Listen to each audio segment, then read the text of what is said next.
Di sebuah kota tua yang damai, berdirilah sebuah gedung megah peninggalan kerajaan. Bangunan itu dikenal masyarakat sebagai Museum Agung Varensburg, tempat penuh sejarah, patung marmer, dan lukisan klasik dari abad ke-18.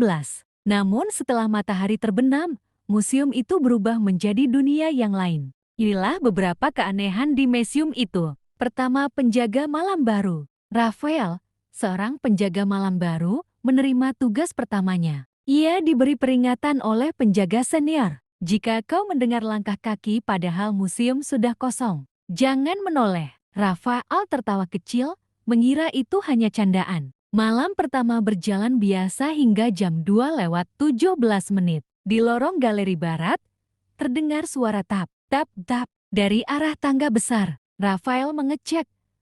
Tak ada siapa-siapa, tapi ia merasakan hawa dingin yang tiba-tiba turun. Lampu chandelier di atas bergetar seperti ditiup angin yang tak terlihat. Kedua lukisan yang pindah sendiri. Di ruang tengah, ada sebuah lukisan besar.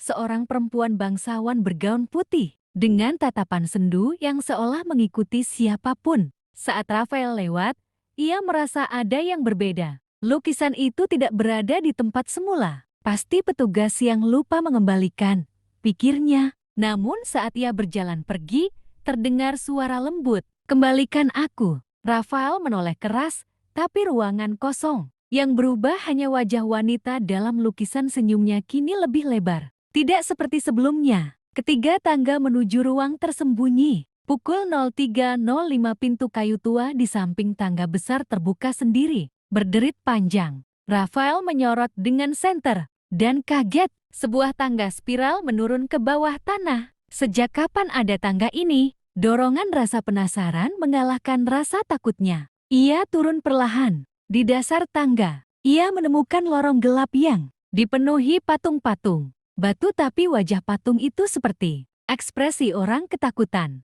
membeku di tengah teriakan. Dan di ujung lorong, Rafael melihat seseorang. Wanita bergaun putih dari lukisan itu, berdiri menatapnya. Keempat kisah terungkap. Wanita itu berbisik dengan suara gemetar, bukan mengancam tetapi memohon. Tolong bebaskan aku, kami semua terperangkap di sini.